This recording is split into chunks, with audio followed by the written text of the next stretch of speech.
Om Swastiastu. Assalamualaikum warahmatullahi wabarakatuh. Namo Buddhaya, Salam, salam kebajikan, Rahayu. Oke, baik, terima kasih Bapak Ibu, Pak Kepala Sekolah telah hadir pada kegiatan saya pagi ini terkait dengan desiminasi saya pada modul 1 dari 4 budaya positif. Jadi ini bagian dari tugas saya di pendidikan guru program. Nah, sebelum lanjut, mari kita dengarkan dulu arahan dari Bapak Kepala Sekolah. Untuk waktu saya persilakan. Terima kasih, Om Swastiastu. Yang saya hormati Pak Putri Sobrike selaku calon guru penggerak dalam hari ini yang melakukan kegiatan diseminasi. Alam serta Bapak Ibu guru yang saya hormati. Atas izin Tuhan yang disayang dewasa, pelaksanaan diseminasi hari ini berjalan dengan baik dan lancar. Mudah-mudahan apa yang menjadi tugas dari seorang calon guru penggerak bisa diselesaikan tepat waktu, kemudian penuh dedikasi dan bisa mengimbaskan kepada Bapak Ibu guru yang ada di SMA Negeri Sapak Lubuk. Selanjutnya saya harap juga setelah nanti sukses telah mencapai guru penggerak bisa mengimbaskan kepada Bapak Ibu guru sekaligus akan berdampak terhadap proses pembelajaran yang ada di SMA Negeri Sapak Lubuk. Harapan saya ke depan Bapak Ibu guru yang memiliki potensi, dan saya berharap semuanya memiliki kemampuan untuk bisa mengikuti kegiatan seperti apa yang telah dilakukan oleh senior Pak Putu, yaitu Pak Eka, sudah tamat untuk angkatan ke-7 dan sudah diwisuda kemarin. Nah, selanjutnya sekarang regenerasinya Pak Putu Sobrike. Oleh sebab itu kita berharap ke depan muncul lagi regenerasi baru untuk melaksanakan kegiatan ini. Terima kasih sekali lagi atas perkenan disayang dewasa. Proses diseminasi berjalan dengan baik dan lancar.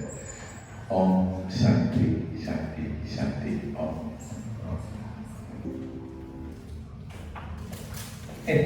Cek. Oke. Jadi Bapak Ibu, hari ini saya melaksanakan desiminasi saya terkait dengan modul 1 depan budaya positif. Jadi Bapak Ibu kebanyakan sudah ikut 6 bulan lalu desiminasi dari Bapak Eka. Mungkin Bapak Ibu ada yang ingat, kalau Bapak Ibu yang baru masih belum ya. Jadi hari ini kita akan saya akan mendesiminasikan lagi 6 bulan lalu kita sudah menyelam lebih dalam mengenai materi ini. Nah, jadi hari ini kita menyelam lebih dalam lagi karena sudah Bapak Ibu mengetahui atau paham mengenai budaya positif ini. Oke, sebelum lanjut, sebelum ke materi, mari kita tebak-tebakan dulu. Oke, Bapak Ibu ada yang tahu apakah aku?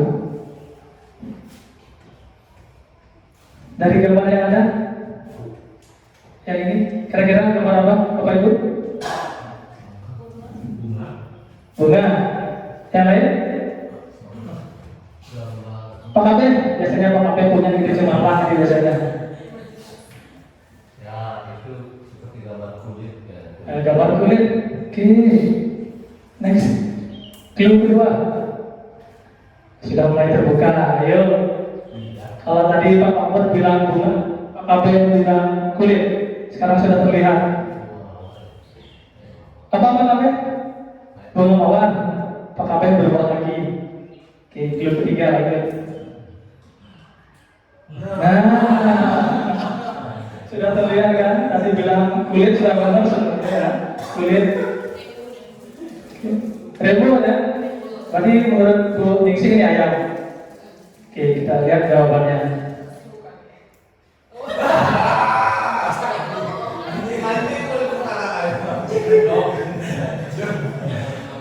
motornya hilang di patok ayam gitu ya. Nah itu, oke oke sekali ya. Nah ini soal matematika. 4 tahun lalu, umur Eko 5 tahun lebih tua dari umur Andi. Jika sekarang umur Andi 15 tahun, maka berapakah umur Eko 10 tahun mendatang? Yo, oke, silakan jawab, tidak apa-apa. Ada yang bisa jawab? Tidak usah pakai otak-otak dulu, ayo.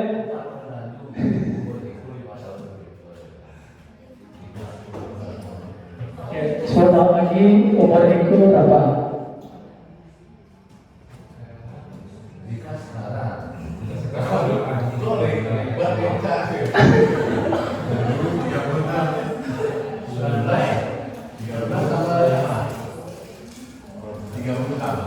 Oke,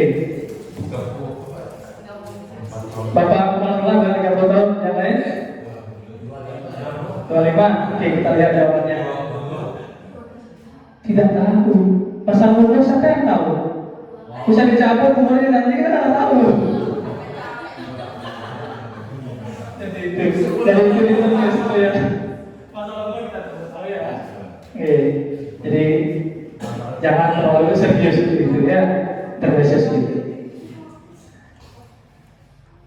Oke, baik, itu kali ini dari konsep inti budaya positif yang kita akan bahas, kita akan diskusikan. Yang pertama mengenai itu ada perubahan paradigma belajar, terus yang kedua ada disiplin positif, ketiga ada nilai-nilai kebajikan, keempat ada kebutuhan dasar manusia, kelima ada motivasi perilaku manusia, keenam ada posisi kontrol guru, ketujuh ada keyakinan kelas, dan terakhir ada segitiga restitusi. Nah, Bapak Ibu 6 bulan lalu sudah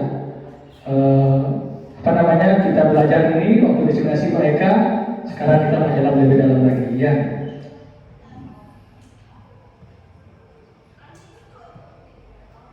Oke, nah materi pertama pembelajaran dengan paradigma baru. Nah saya mau tanya dulu Bapak Ibu, di dalam pembelajaran itu ada yang namanya berpusat pada siswa dan berpusat pada guru. Mana yang Bapak Ibu lakukan? Mana yang Bapak Ibu sering lakukan? Pak Amar apa Pak Amar? Lebih dominan berpusat pada guru. Pak Amar lebih berpusat pada guru. Yang lain? Pada siswa. Pada siswa. Jadi kalau berpusat pada guru, kita sebagai guru yang lebih banyak ceramah memberikan materi kepada siswa atau murid kita. Sedangkan ketika pembelajaran yang berpusat pada murid, kita guru sebagai fasilitator. Kita memberikan materinya. Anak yang mau master dirinya terkait dengan materi itu. Contoh ketika saya belajar mengajar PJOK ya dengan materi sepak bola. Jadi ketika pembelajaran itu ini langsung ke intinya ya. Saya bagi mereka menjadi beberapa kelompok. Terus begitu saya bagi materinya per kelompok. Contoh materi sepak bola itu ada passing control. Passing kaki bagian dalam saya kasih kelompok 1. Passing kaki bagian luar dan kontrol kelompok 2. Begitu seterusnya. Jadi saya bagi materinya itu ada bahan ajar dan gambar. Terus saya carikan video di YouTube link-link terkait materi. Saya berikan ke masing-masing kelompok. Setelah itu mereka belajar kelompok dengan berdiskusi ya.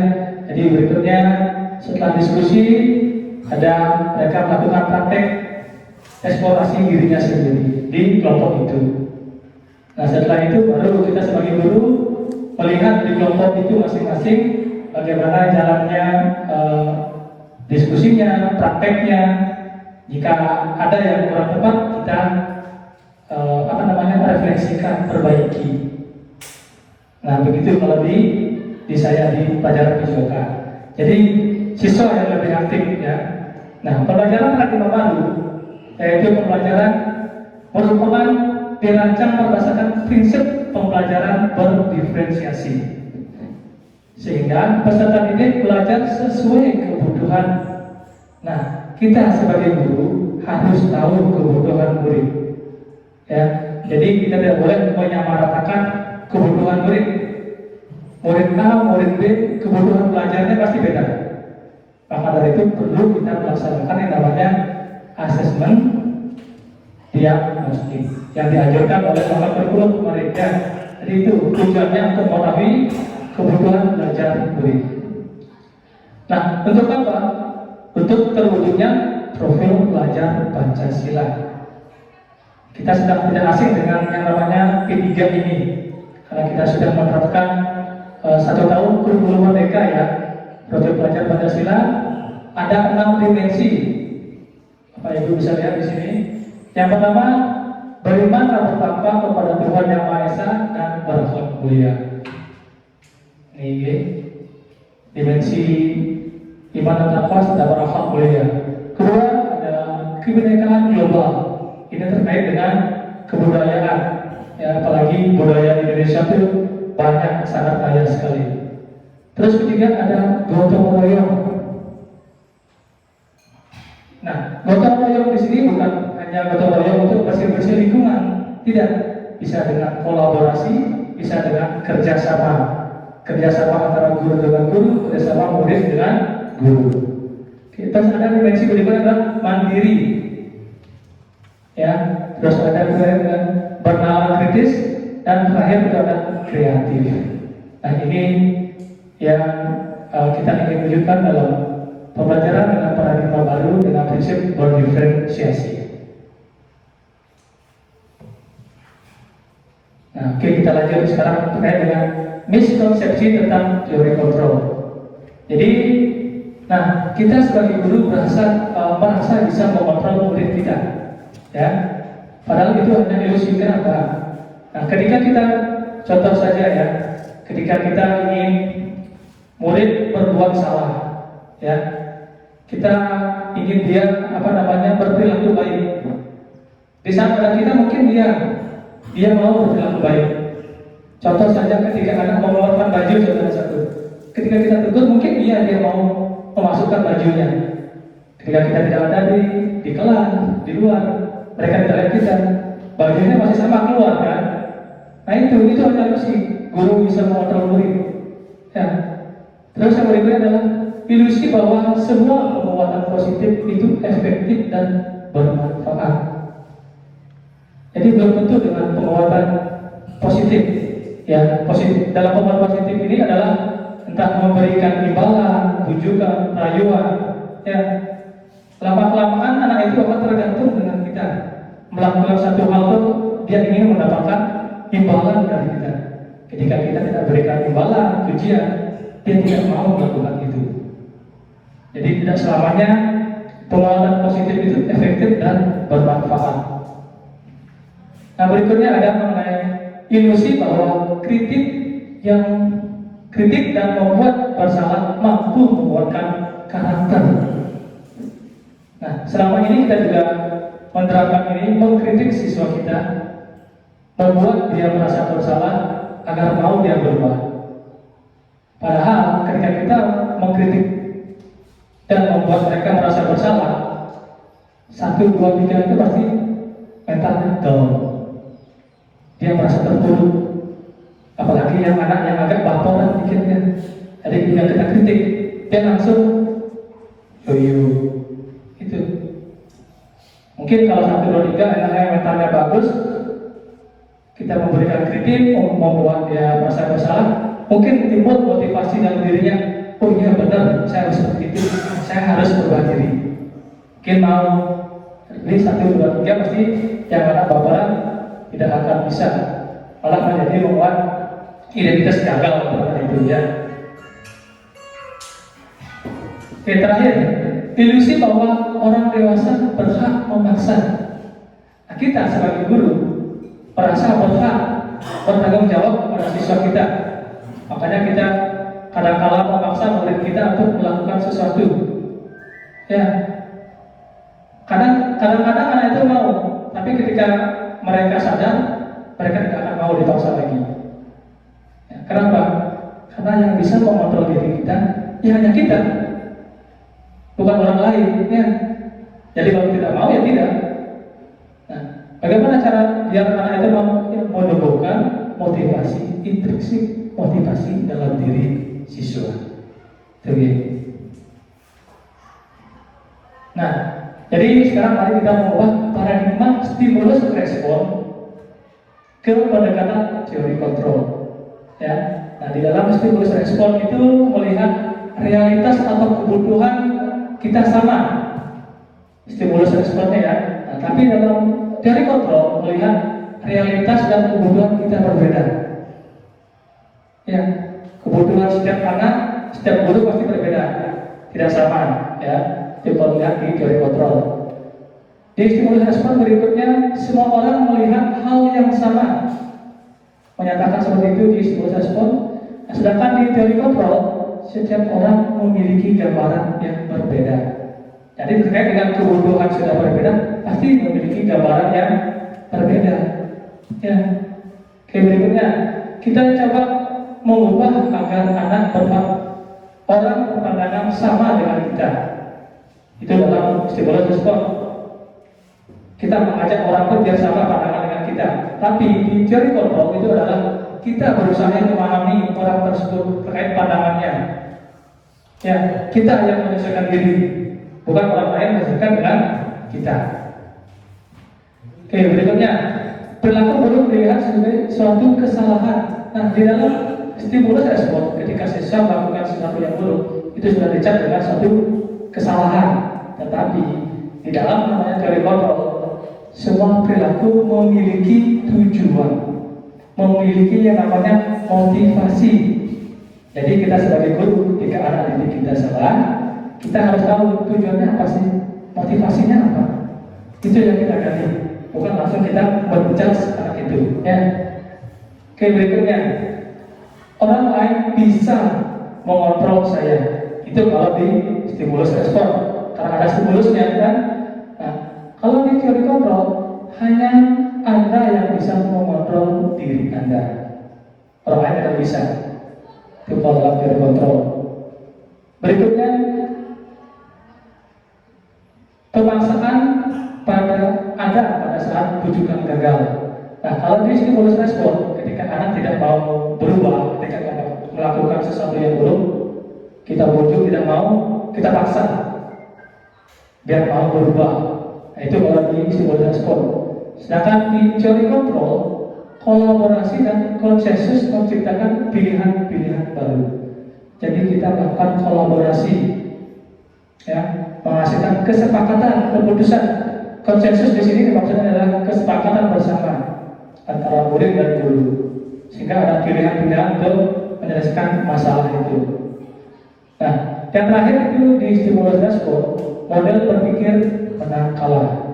Ketika anak itu mau menuruti kita, itu dianggap kalah, kita yang menang. Begitupun sebaliknya. Namun di teori kontrol tidak ada model berpikir itu. Teori kontrol menganggap menang-menang, semua sama, rata, ya. Tuh.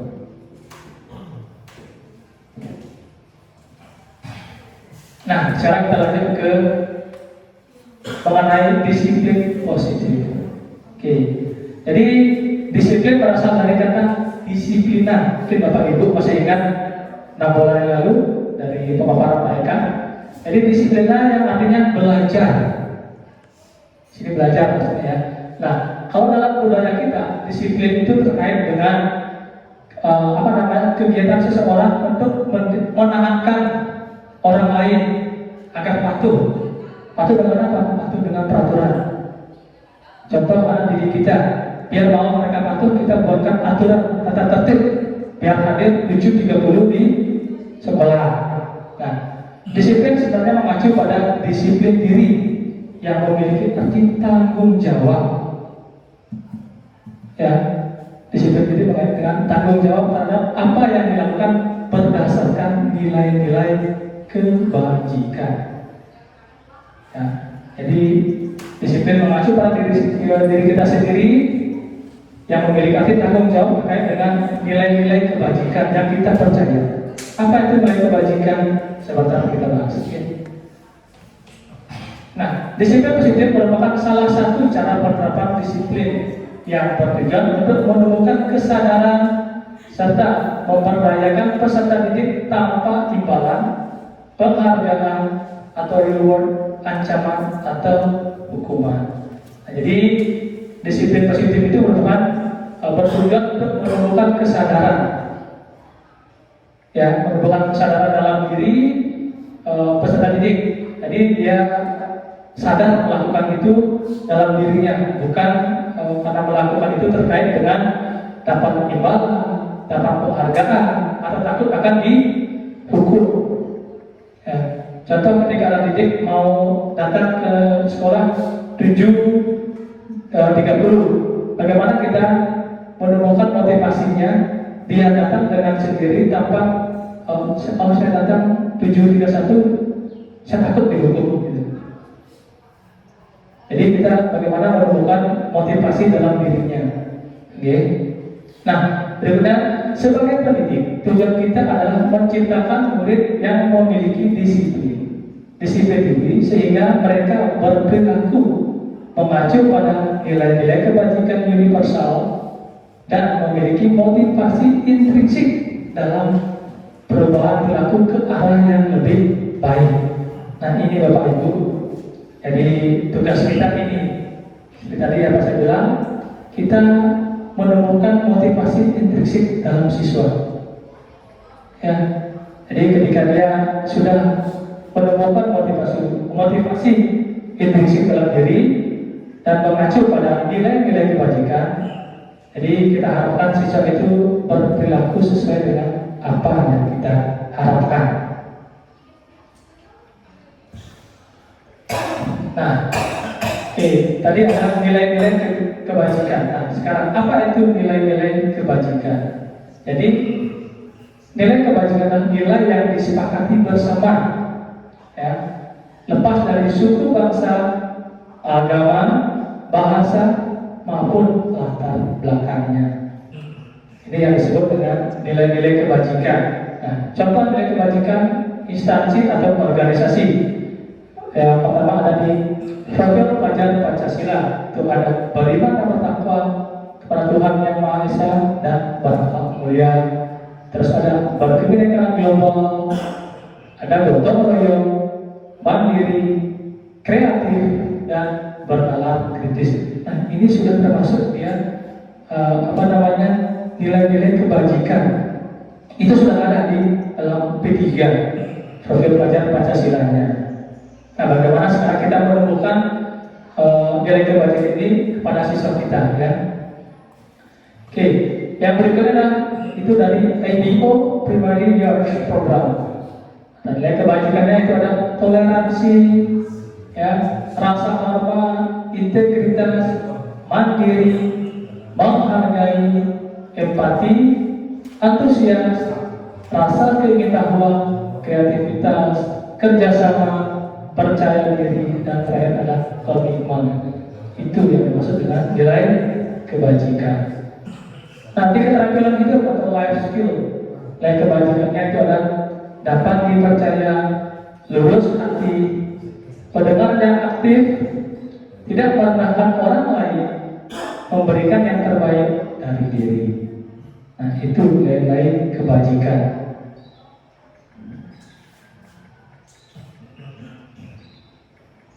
Nah, setelah kita tahu nilai-nilai kebajikan, mari kita bahas mengenai kebutuhan dasar manusia. Penting tidak mengenai kebutuhan dasar manusia itu, Bapak Ibu? Penting tidak kebutuhan dasar manusia? Penting, ya. Jadi ketika salah satu kebutuhan dasar tidak terpenuhi, orang itu pasti berperilaku tidak sesuai dengan nilai-nilai kebajikan. Ya. Nah, apa itu kebutuhan dasar?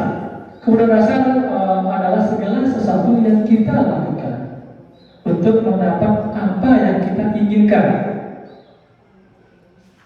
Seluruh tindakan yang kita lakukan memiliki tujuan tertentu. Okay. Jadi, dan semua usaha terbaik yang kita lakukan adalah dalam rangka kebutuhan dasar kita terpenuhi dengan baik.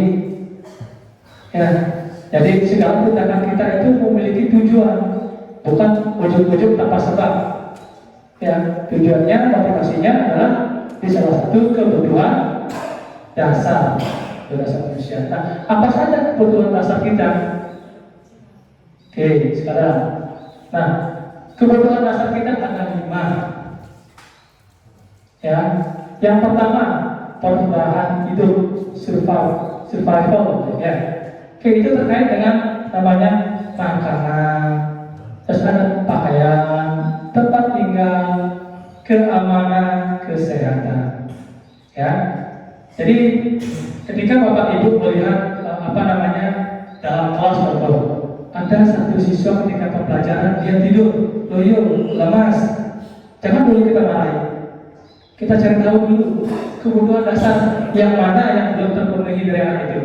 Siapa tahu dari belum sarapan tadi pagi, ya mungkin dia begadang, rumahnya kena kebanjiran. Walaupun ini sudah ada banjir ya, kecuali di bawah itu polisi kena kebanjiran kemarin itu. Ya, mungkin dia kurang sehat. Kita cek dulu, kita konfirmasi dulu orang itu. Ya, nah itu terkait dengan pertahanan hidup. Kebutuhan dasar berikut adalah kasih sayang dan rasa diterima. Nah, itu berkaitan dengan rasa diterima, dipedulikan, berbagi, kerjasama, menjadi bagian dalam kelompok. Di dalam hidup belajar atau mengajar, kita pasti membagi anak itu dalam kelompok, ya. Nah, ketika dalam kelompok pasti ada 1-2 orang tidak bekerja, dia menyendiri. Pernah di anggota kelompok itu lapor, Pak, si ini tidak ikut bekerja, Pak, si ini diam saja. Nah, kita cek dulu, apa sih mungkin dia tidak dipedulikan di kelompok itu, mungkin dia merasai tidak menjadi bagian dari kelompok itu, sehingga dia menyendiri. Itu ya. Jadi bagaimana tugas kita biar anak itu bisa diajak dalam kelompok itu. Oke, berikutnya kebutuhan dasar penguasaan. Itu terkait dengan harga diri, ya, keinginan untuk dianggap, memimpi, berprestasi, diakui dan didengar. Nah, ini mungkin ketika ada masalah siswa ribut, mereka saling ejek, kita cari tahu dulu. Mungkin kebutuhan dasarnya di harga diri mereka direndahkan oleh temannya atau yang lain, ya, tidak dianggap mungkin seperti itu. Okay? Jadi kita perlu tahu itu. Oke, berikutnya kebutuhan dasar yang keempat, yaitu kebebasan. Ya, kebebasan terkait dengan mandiri, memiliki pilihan, mencoba hal baru, mampu mengendalikan dirinya. Jadi ini terkait dengan kebebasan. Jadi siswa itu ingin dia mandiri belajarnya, ya, kita ingin mencoba hal-hal baru. Jadi perlu dalam mengajar kita menerapkan metode-metode baru, metode-metode yang bervariasi. Yang terakhir adalah kesenangan. Kesenangan terkait dengan bermain, terus ada humor, antusias dan tertawa. Oke, nah mungkin dalam belajar ada siswa seperti kita murung, mungkin kurang humor, kurang antusias, kurang tertawa. Jadi dalam belajar, dalam pembelajaran perlu kita sebagai guru menyelipkan yaitu ice breaking, yang game-game dalam pembelajaran, ya. Jadi perlu memanfaatkan teknologi, bisa tuh, ya, banyak teknologi lagi zaman sekarang sudah AI sudah bisa, ya. Nah, jadi dalam kita berperilaku tidak sesuai dengan nilai kebajikan, pasti ada nilai atau 5 kebutuhan dasar kita tidak terpenuhi, sehingga kita berperilaku seperti itu. Oke. Nah, setelah kita tahu 5 kebutuhan dasar, sekarang kita lanjut ke motivasi perilaku manusia. Motivasi kita berperilaku seperti apa. Nah, jika anak didik kita berperilaku untuk menghindari ketidaknyamanan atau hukuman dan berperilaku untuk mendapatkan imbalan atau penghargaan dari orang lain, berarti itu motivasinya masih motivasi luar, motivasi ekstrinsik. Dia berperilaku hanya ingin menghindari ketidaknyamanan, menghindari hukuman, ya. Dia berperilaku hanya ingin mendapatkan imbalan, mendapatkan penghargaan dari orang lain. Ya, nah, jadi kita harus bisa yang menemukan namanya motivasi intrinsik atau motivasi dalam diri siswa. Contoh, nih, untuk menjadi orang mereka inginkan dan menghargai diri sendiri dengan nilai-nilai yang mereka percaya. Jadi contoh ketika anak didik datang ke sekolah pagi-pagi, bagaimana kita menemukan motivasi intrinsiknya dia, bahwa datang lebih awal bukan untuk menghindari hukuman atau hanya untuk mendapat penghargaan. Oh, kamu datang pagi-pagi bagus sekali ya. Bukan, tapi dia memang sadar dari dirinya datang pagi-pagi sudah apa, tujuannya apa. Itu. Jadi itu perlu yang kita tumbuhkan sebagai pendidik ya kepada anak didik kita. Oke. Nah, terkait motif, terima kasih Pak. Nah, terkait dengan motivasi perilaku manusia tadi, itu ada yang namanya hukuman, konsekuensi, restitusi. Ya, oke. Jadi hukuman itu tidak terencana, tiba-tiba ya kita berikan kepada murid. Ya, murid tidak tahu apa yang akan terjadi karena tidak dilibatkan. Mungkin contoh ketika anak didik terlambat datang mengikuti upacara, kita tiba-tiba langsung menyuruh dia, oke silakan kamu langsung keliling lapangan 2 kali putaran, 3 kali putaran. Minggu depan lagi terlambat, oke silakan kamu langsung bersih di koridor ruang guru. Itu hukuman secara tiba-tiba tidak terencana, ya. Terus bersifat satu arah, guru saja yang memerintah, murid tidak. Tuh. Nah, yang terakhir adalah berupa hukuman fisik dan psikis. Jadi hukuman itu berupa fisik, kita bisa push up tadi, bisa keliling lapangan sekian kali putaran, ya. Jadi kalau psikis dengan kata-kata, langsung wajar ke siswa itu, ya, tuh. Tapi nanti hati-hati dengan kata-kata itu bisa, kalau siswa seperti tadi yang saya bilang baperan, langsung masuk ke hatinya, ya. Nah, kalau konsekuensi itu adalah terencana, disepakati, ya, sesuai dengan peraturan. Ada peraturan ketika itu terlambat, apa konsekuensinya? Ya, konsekuensinya contoh bersih-bersih lingkungan, ya. Jadi ketika dia terlambat, minggu depan dia sudah tahu karena sudah disepakati, sudah tertulis di data tertib. Jadi, minggu depan kalau saya terlambat, saya akan bersih-bersih di lingkungan sekolah. Nah, itu terkait dengan konsekuensi. Terus, tapi murid tetap dibuat tidak nyaman dengan itu. Ya. Nah, yang terakhir itu ada sikap guru selalu memonitor murid. Oh, kamu tidak sesuai dengan kesepakatan kita. Kamu tidak sesuai dengan kata tertib. Kita selalu memonitor murid itu. Itu. Nah, yang terakhir, sedangkan restitusi itu terkait dengan proses menciptakan kondisi bagi murid untuk memperbaiki kesalahan. Itu restitusi.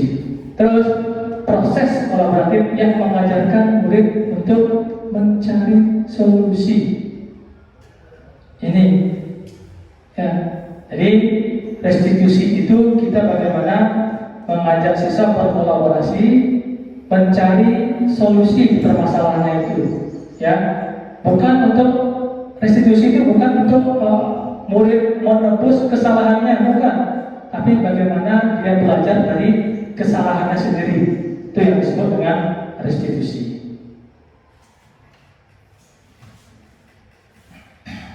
Oke, sekarang kita lanjut ke 5 posisi kontrol guru. Bapak Ibu sudah lanjut, mari kita refleksikan diri kita di posisi kontrol manakah kita saat ini. Oke, kalau saya semua pernah saya lakukan, ya. Tapi yang dominan saya adalah penghukum iya, pembuat rasa bersalah iya, teman iya, pemantau juga iya, manajer jarang. Itu saja. Oke, kalau Bapak Ibu yang lain bagaimana? Saya mau dengar dulu. Pak Ari, dari mana Pak Ari? Terima kasih atas waktunya. Kalau saya pribadi, saya condong ke penghukum dengan membuat merasa bersalah. Oke, baik. Kalau Pak Ari di 1 dan 2 penghukum membuat rasa bersalah. Saya mau tahu dulu ke Pak Cipta. Ini guru terkalem kita sama. Ya, ada nggak guru kalau patut sama kewalahan? Saya lihat jangan aku nggak pernah. Kalau saya amati patut apa ya? Kalau Bapak di bagian mana Mas Kalau? Mas Kalau mantau ya, kalau mantau ya, monitor guru muridnya saja ya. Oke, nah kira-kira menurut Bapak Ibu mana yang ideal dari 5 ini? Mana yang ideal? Penghukum, pembuat rasa bersalah teman, pemantau, atau manajer? Manajer ya. Jadi kalau mau diskusi mengenai ini, kalau jawaban dari saya kurang jelas, nanti ada senior saya akan tuju nanti. Itu yang perdalam lagi. Itu sudah lebih dalam ya. Sudah menyelam. Kalau saya menyelam masih menggunakan oksigen, kalau beliau itu tidak lepas oksigen ya.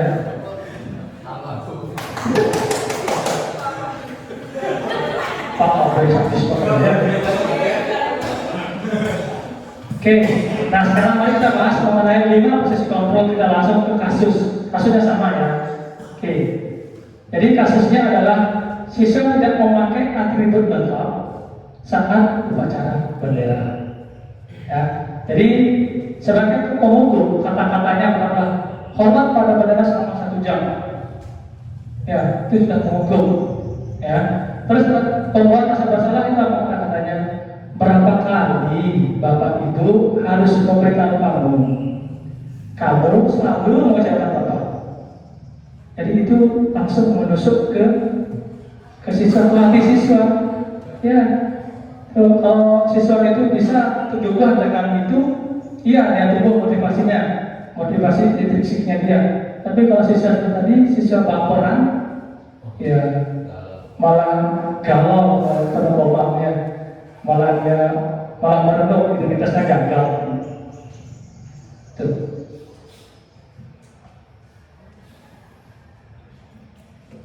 Oke, berikutnya masih di kasus yang sama.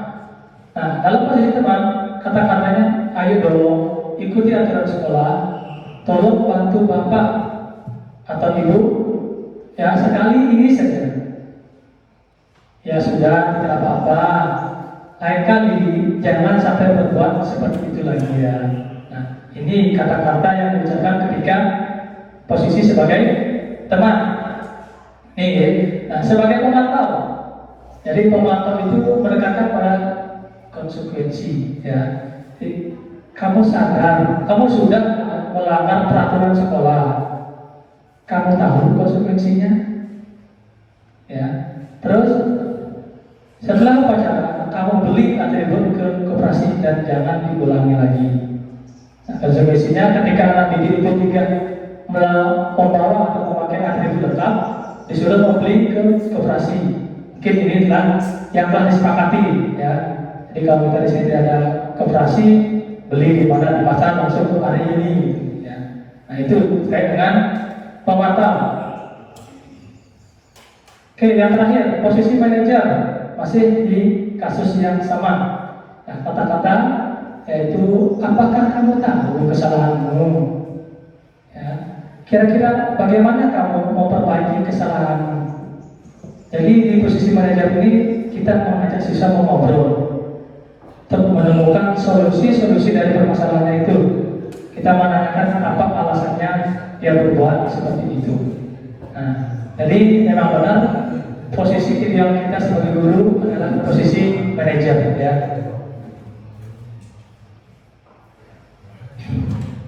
Oke, Bapak Ibu, sudah jelas mengenai terkait dengan 5 posisi itu, deh. Nah, sekarang kita jawab sama-sama. Ada kasus di depan, kita jawab sama-sama. Oke, posisi kontrol apakah kamu? Kasusnya, kata-katanya, saya kecewa sekali dengan kamu.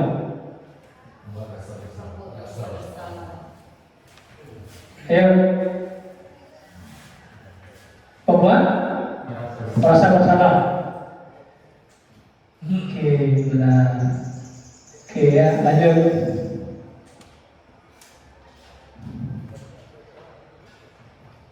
Oke, berikutnya, kamu tidak pernah benar melakukannya. Apa? Oke. Kamu tidak pernah benar melakukannya. Oke, ya Bapak. Penghukum dia, ya.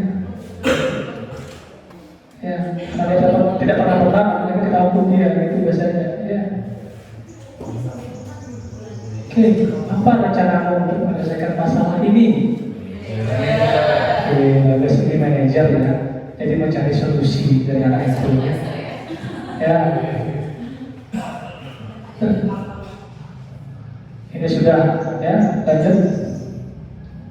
Nah ini, ayolah lakukan demi bapak atau ibu ya. Ya, teman.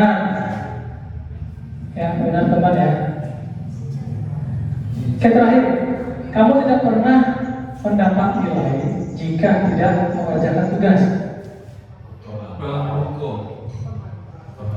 Pemantauan terkait dengan konsekuensi dia tidak mengerjakan tugas tidak dapat nilai.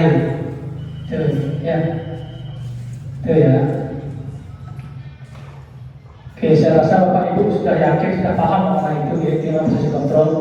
Nah, mari sekarang kita merubah diri dari posisi kontrol penghukum, pembuat masalah, teman atau kita rubah sama-sama. Rubah pelan-pelan menjadi posisi manajer. Oke. Nah, merubah itu tidak bisa istilahnya instan, kita harus pelan-pelan. Saya pun sama. Saya juga bilang ketika Pak Eka kemarin diseminasi pertama, saya menghukum berat. Tapi mendapat diseminasi saya harus merubah diri pelan-pelan, saya merubah. Ya, oke. Walaupun belum masih sempurna, belum bagus, tapi pelan-pelan kita merubah bersama itu. Oke. Nah, sekarang kita lanjut ke keyakinan kelas. Nah, di depan ada pertanyaan, mengapa keyakinan kelas? Mengapa bukan peraturan kelas? Ada yang tahu? Oke, Bu Nita.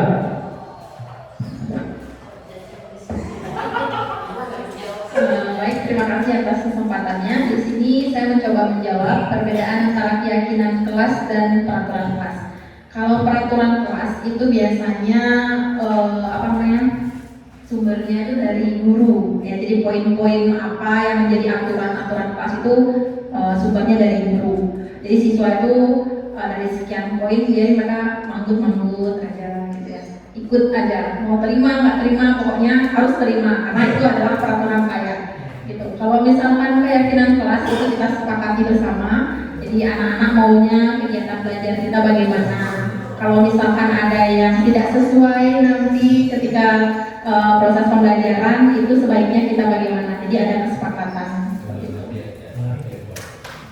Bagus sekali. Ada yang lain? Ada yang lain mungkin? Yang lain? Sama dengan kesepakatan kelas ya. Ya, bersama ya. Begitu mungkin punya pendapat lain mengenai keyakinan kelas? Baik, terima kasih atas waktunya. Kalau menurut saya antara keyakinan kelas dan peraturan kelas, di peraturan kelas itu sifatnya lebih rigid, lebih kaku, jadi mengatur harus ini lebih ke harus. Nah, kalau keyakinan kelas itu biasanya dia mengcover dari banyak pendapat. Nah, dari kesepakatan bersama baik itu dari guru ataupun dari siswa. siswa. Nah, ketika siswa memiliki pendapat tertentu, berarti bagi seorang guru kita juga harus bisa menerima, tidak bisa menetapkan aturan yang rigid yang dibuat oleh guru tersebut. Terima kasih.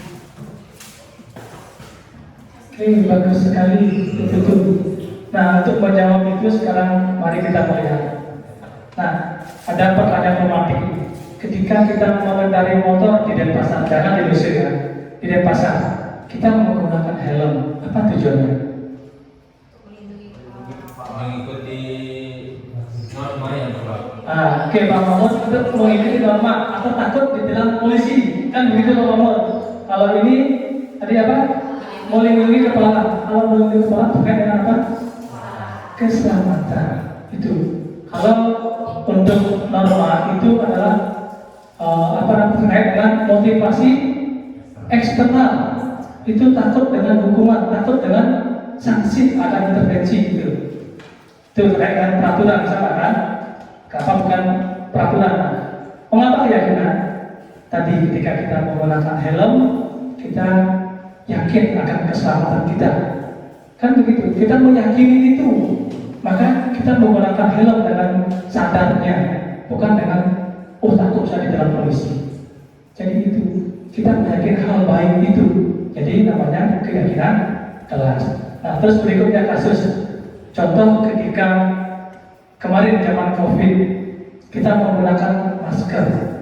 Tujuannya apa? Kesehatan kan, untuk melindungi diri dari virus, bukan untuk gaya-gaya kita pakai masker itu.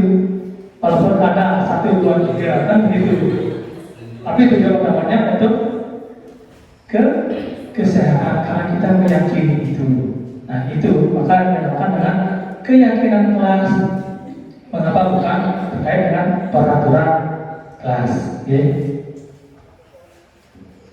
Nah, bagaimana cara membentukkan keyakinan kelas? Oke. Nah yang pertama, keyakinan kelas itu bersifat abstrak, ya, masih abstrak. Terus berupa pernyataan universal secara global, ya. Terus ada dibuat dalam pernyataan positif. Jadi pembentukan keyakinan kelas itu jangan dibuat dengan kalimat negatif. Nah, mungkin Bapak Ibu tahu kalimat negatif. Contohnya, tidak boleh membuang sampah. Saatnya jam ketiga dimulai. It's time to begin the third. Tidak boleh membuang sampah di kelas. Kan ada kata-kata tidak bolehnya. Kita ubah ke kata positif menjadi menjaga kebersihan kelas. Boleh, ya, buanglah sampah pada tempatnya. Boleh. Tapi kita merujuk ke kelas dulu. Jadi menjaga kebersihan kelas. Oke, jangan juga dilarang coret-coret, entah itu papan tulis, meja. Jadi rubah ke kata positif menjadi sama menjaga kebersihan kelas. Itu ya. Nah, keyakinan kelas dibentuk sedikit saja agar mudah diingat. Seperti tadi, menjaga kebersihan kelas. Jangan panjang-panjang, ya. Jadi buat sesimpel mungkin. Terus sesuai dengan kondisi kelas dan sekolah sehingga mudah diterapkan. Jadi kemungkinan kelas 10, kelas 11 itu beda kondisinya, beda kesepakatannya. Di kelas 10 dia lebih serius, kelas 11 itu dia lebih santai. Itu ada kesepakatan, jadi sesuaikan dengan kelas masing-masing. Ya. Terus yang terakhir ada semua warga sekolah atau kelas dilibatkan saat membuat keyakinan kelas. Nah, kalau kesepakatan sekolah, kita melibatkan semua warga sekolah, ya, dari bapak ibu guru, siswa, orang tua, wali, dan TU dan segala macam ada di warga sekolah. Nah, karena kita membuat keyakinan kelas, jadi kita melibatkan anak-anak didik dan guru di kelas itu. Okay? Nah, itu tadi terkait dengan kesepakatan. Nah, sekarang yang terakhir terkait dengan segitiga restitusi. Kembali tadi ya, tadi sudah kita belajar mengenai hukuman, konsekuensi, dan restitusi. sekarang ada yang namanya segitiga restitusi. Bapak Ibu pernah mendengar ini segitiga restitusi? Pernah, ya? Jadi segitiga restitusi ini adalah suatu proses dialog yang dijalankan guru agar dapat menghasilkan murid yang mandiri dan bertanggung jawab. Jadi dengan segitiga ini kita mengharapkan murid itu bisa menyelesaikan masalahnya, ya, bertanggung jawab terkait apa yang dia lakukan, ya, dengan berkolaborasi dengan Bapak Ibu, ya, dengan gurunya. Nah, tahapan segitiga restitusi itu yang pertama ada menstabilkan identitas, dari identitas yang gagal ke identitas yang sukses. Yang gagal itu adalah ketika anak merasa dia salah, ya. Jadi identitas yang sukses caranya seperti apa? Sebentar, ya. Terus yang tahap berikutnya adalah validasi tindakan yang salah. Kita menanyakan latar belakangnya, motivasi, tujuannya dia bertindak seperti itu apa, ya. Terus yang terakhir adalah menanyakan keyakinan kelas. Nah, ini segitiga restitusi. Jadi untuk menerapkan ini perlu Bapak Ibu buat yang namanya keyakinan kelas dulu, biar kita bisa menjalankan 3 tahap ini, menanyakan keyakinan kelas yang terakhir. Oke, yang pertama menstabilkan identitas. Jadi itu berdasarkan prinsip berbuat kesalahan adalah bagian dari proses pembelajaran. Nah, kata-katanya yang diucapkan oleh guru apa? Berbuat salah itu wajar. Terus tidak ada manusia yang sempurna. Nah, Bapak Ibu juga pernah melakukan itu. Terus berikutnya, Bapak atau Ibu tidak mau mencari siapa yang salah, tapi Bapak atau Ibu ingin mencari solusi dari permasalahan, ya. Terus yang terakhir, kamu berhak merasa begitu. Jadi ini kata-kata membuat identitas siswa itu yang dari tadi gagal menjadi sukses. Jadi dia ada balikannya, ya. Tuh kata-katanya. Oke, berikutnya validasi tindakan yang salah. Jadi ini berdasarkan prinsip setiap perilaku berupaya memenuhi kebutuhan tertentu. Ada motivasinya, ada tujuannya, ya. Mungkin kebutuhan dasar dari 5 itu belum terpenuhi, ya. Nah, kata-katanya seperti apa? Kamu punya alasan mengapa melakukan hal itu? Berikutnya, padahal kamu bisa melakukan yang lebih buruk dari ini, ya. Kamu patut bangga karena kamu melindungi sesuatu yang penting buatmu. Terus kamu melakukannya karena mempertahankan sesuatu yang penting bagimu. Nah, jadi ini kata-kata validasi tindakan yang salah, ya. Oke, yang terakhir menanyakan keyakinan kelas. Ketika kita sudah tahu alasannya itu apa, tujuannya apa, motivasinya apa, berbuat seperti itu, mari kita tanyakan keyakinannya. Jadi berdasarkan prinsip teori kontrol, ya, bahwa pada dasarnya kita termotivasi secara intrinsik. Jadi tujuannya kita menanyakan keyakinan biar dia termotivasi secara intrinsik siswa itu, ya. Nah, kata-katanya apa? Apa keyakinan kelas kita? Terus kedua, nilai-nilai apa yang telah disepakati bersama, ya. Terus seperti apa gambaran kelas yang ideal menurut kamu? Yang terakhir, kamu ingin menjadi orang yang seperti apa? Jadi ini yang kata-katanya disampaikan ketika kita menanyakan keyakinan kelas. Nah, Bapak Ibu, ini saya ada contoh kasus. Jadi kasusnya adalah anak ini sering terlambat datang ke sekolah. Saya mencoba menerapkan yang namanya segitiga restitusi. Ada tahapannya, yang pertama menstabilkan identitas, yang kedua adalah validasi tindakan yang salah, dan ketiga adalah menanyakan keyakinan kelas. Oke. Ini kita akan selesaikan, ya.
Jadi itu tahapan segitiga restitusi. Bagaimana kita menemukan motivasi intrinsik dalam diri siswa, mencari solusi bagaimana dia ketika melakukan kesalahannya. Tahapannya menstabilkan identitas, validasi tindakan yang salah, dan menanyakan keyakinan kelas. Oke, nah segitiga restitusi ini tahapannya ketika menerapkan tidak harus ke semuanya, tergantung besar kecilnya masalah ya, boleh validasi dan keyakinan, menanya keyakinannya boleh ya, tergantung permasalahan itu. Nah itu tadi ya. Oke, tidak terasa kita di penghujung ya. Jadi penutup, dalam penerapan program disiplin positif hendaknya guru memiliki standar kepribadian profesional dan sosial yang baik, di mana guru mampu merefleksikan dirinya dalam posisi kontrol saat ini.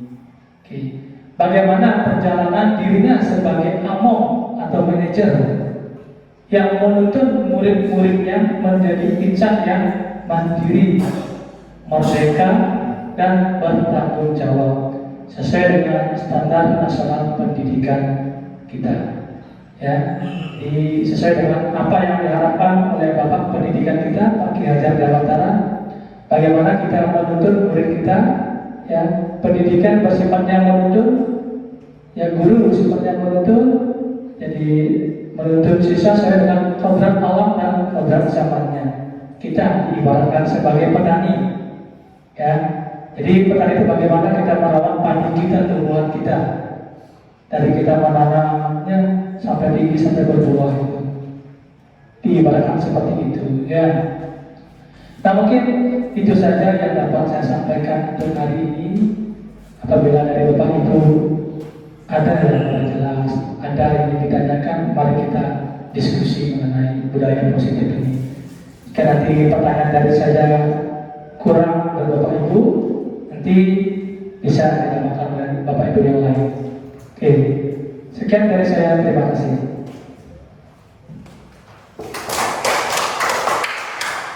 Dan dari Bapak Ibu ada yang tanyakan? Tidak, ini sudah jelas. Oh, ini dari Bapak Eka. Ini senior saya mau menguji saya ini ternyata ini terkait pemahaman saya tadi. Baik, terima kasih atas kesempatan yang diberikan. Bukan menguji ya. Jadi kita sharing, berkolaborasi terkait dengan pemahaman ini. Mungkin saya sharing sedikit karena kita sebagai suatu lembaga sekolah. Jadi saya tertarik sekali bagaimana memunculkan motivasi intrinsik atau internal dari anak itu. Nah, selama ini kita sebagai lembaga juga mungkin lebih banyak membantu anak secara motivasi eksternal. Misalnya kalau juara diberikan piagam, diberikan SPP kan gitu ya. Nah, menurut Pak Putu bagaimana seharusnya kita sebagai lembaga, sebagai guru untuk mampu meningkatkan motivasi internal anak-anak itu sendiri. Oke, gitu Pak Putu, terima kasih. Sharing ya, bukan Oke, baik, terima kasih Pak Eka. Jadi ini terkait penghargaan yang terkait dengan ketika siswa mendapat juara, ya. Jadi kita berikan motivasi sertifikat, terus ada penghargaan tentang beasiswa, gitu kan. Kalau menurut saya pribadi, ya, itu wajar, ya. Karena contoh saja ketika kemarin Prima mendapat juara, ya, itu kan kerja keras, bukan ujuk-ujuk, ya. Dari dia latihan itu sebagai bentuk apresiasi walaupun tidak besar, ya. Dari kerja kerasnya dia di awal dia tidak mendapat apa, latihan datang sendiri, ya. Jadi dia sudah memiliki motivasi dirinya, dia datang latihan. Walaupun dia sering telat, saya tanyakan, kenapa kamu telat latihan? Biasa kok, saya ngarit. Ya, dia jujur bilang saya ngarit. Oh, berarti anak ini memiliki motivasi yang bagus, motivasi yang memang dalam dirinya untuk latihan, untuk mendapatkan juara. Ya, jadi kalau menurut saya terkait hal itu masih bagus, ya. Jadi itu terkait dengan kerja keras siswa, sudah dia menunjukkan motivasinya ketika dia latihan, ketika dia mau belajar. Itu. Oke, Bapak Ibu yang lain punya pendapat yang lain mungkin terkait sharing apa yang disampaikan oleh mereka terkait dengan bagaimana pendapat kita kepada siswa ketika juara diberikan reward gitu. Cek, ini ternyata misalnya mati kalau salahnya. Gimana Pak Ibu? Ada pendapat? Gimana sama ini pendapatnya? Sama. Gimana Pak Eka? Oke, kita Pak Eka. Baik, terima kasih, bagus sekali tanggapannya. Sebenarnya dia juga setuju ya. Sebenarnya kalau menurut saya reward, kita lebih bagus mengatakannya reward yang disebut dibandingkan dengan sebagai motivasi eksternal. Atau kita bisa mengatakan bahwa itu bonus dari apa yang anak-anak dilakukan. Tentunya pasti ada motivasi internal sendiri anak untuk mampu berprestasi kan gitu ya.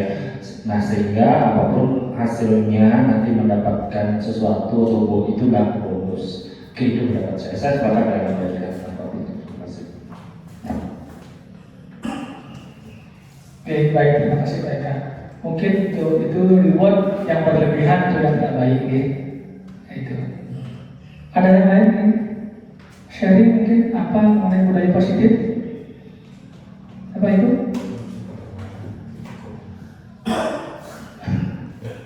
Bapak Ibu ada yang mau sharing lagi? Tidak? Cukup ya? Jadi untuk hari ini cukup. Jadi saya sampaikan terima kasih ke Bapak Ibu sekali lagi sudah hadir dalam diseminasi saya terkait dengan tugas saya di pendidikan guru penggerak pada modul 1.4 yaitu budaya positif. Apabila ada salah-salah kata, saya mohon maaf. Akhir kata saya tutup dengan Parabasati Om Santi Santi Santi Om. Terima kasih.